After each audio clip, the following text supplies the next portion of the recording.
Paulo Costa receives a potentially valuable lesson from Rampage Jackson. Costa's career has been shaky over the last period, and he undoubtedly needs to make some serious changes in his approach to fighting, including regaining the confidence he had when he was barreling through guys on his way to the title fight against Israel Adesanya.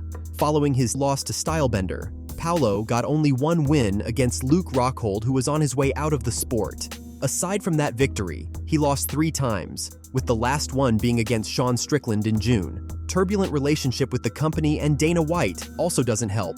The Brazilian has angered Dana many times, which resulted in public statements by Dana on various press conferences, criticizing Paulo Costa's attitude in negotiations or unwillingness to accept certain fights for certain time periods.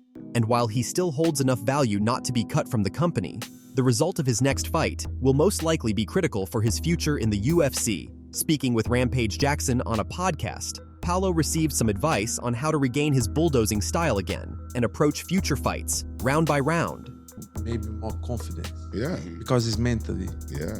That's what it's all about. That's what fighting is all about, confidence. So when you out there fighting and you said you wasn't aggressive and stuff like that, you letting that guy build his confidence. Take the guy's confidence right away. Don't give him any confidence. While you're in that fight, think about it. You fight one round at a time. You get in your mind, just 5 minutes. You don't think about the whole. You don't think about the whole fight. For 5 minutes, I know exactly. I'm gonna take his confidence, and that's what fighting is about. You taking his confidence. You don't let him build no confidence. You don't let him do anything. Like you got to tell him, like, look, this is what got me this far. This is my style. This is what I want. Yeah. But when we're fighters, we want to be coachable. We want to be like, yes, coach, yes, coach. I'm the same way, but sometimes you just got, because at the end of the day, your coach can't fight for you. KAMARU Usman comments on his beef with BELAL Muhammad, their recent exchanges and talks about plans for future. With 3 losses in a row, the Nigerian Nightmare is looking to break the streak and ascend back to title contention. And the adversarial attitude from BELAL Muhammad, who often takes to social media to fire shots at the former champion, only helps Usman. With Shavkat waiting in the wings, and fighters like JDM having accumulated impressive winning streaks, it is safe to say that an immediate shot for the title is not likely for KAMARU, but for a fighter in his position, even one impressive, dominant victory over a top 5 opponent would likely be enough for him to be granted an opportunity to reclaim his belt. Speaking with Big John McCarthy and Josh Thompson on their podcast, the former welterweight champion discussed his position in the sport, touched on heavy injuries causing significant problems for his career, and contributing to the narrative that he's washed up, causing fans to forget just how good he was, and why he was so dominant during his championship reign. KAMARU says he's now trying to take some time to get into optimal fighting shape in order to correct everything that went wrong in his last fights. I'm trying to heal all of that. Because, you stack up all these injuries over time and it starts to diminish your performances to where people start to forget just how good you are, just how much time you spent building your career, doing the things that made you successful, to where they start saying, oh, he's washed, which is how disrespectful are MMA fans. When you become champion, that validates the delusion that you had in your mind the whole time that you were good enough to get there. And so once that delusion is validated, I think some guys just run with it to where they don't care. They're just like, oh man, I'm that good. I'm the champion. I'm that good. So anybody I can beat up. I can beat up anybody. So they start to really, really dive into that to where they just talk crazy to whoever they want to. And I feel like that's kind of the situation here, to where now that presents a challenge of me having to go in there and let him know that, hey, no, you're not there yet, young man. So Islam Makhachev gets into a scuffle in Dagestan. In a conversation with the local media, the UFC lightweight champion reveals what happened and draws parallels with the past, when he was a kid and local kids from his village used to try to pick on him when he visited the place. The rumor about Makhachev being involved in some sort of physical altercation started a few days ago and was circulating all over Russian social media space, including Telegram. There was no confirmation or denial from him or his camp, but speculation about what might have happened continued. According to reports, multiple eyewitnesses described in detail how a group of 15 to 20 men were involved in a scuffle outside a restaurant in Makhachev. Allegedly, one of those people was Islam, who was seen throwing punches and receiving them as well. It was all speculation, with no actual evidence, and in a couple of days, the regular social media news cycle slowed down the discussions.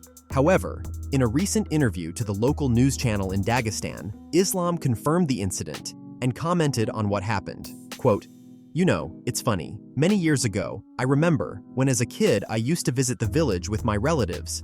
The local kids always tried to challenge us because it was this strange thing, as the guys from the village believed that guys from the city were weaker or something, and always tried to pick on us or test us. I also got into fights for different reasons, like to help my friends who were also from the city, who got into fights with the locals.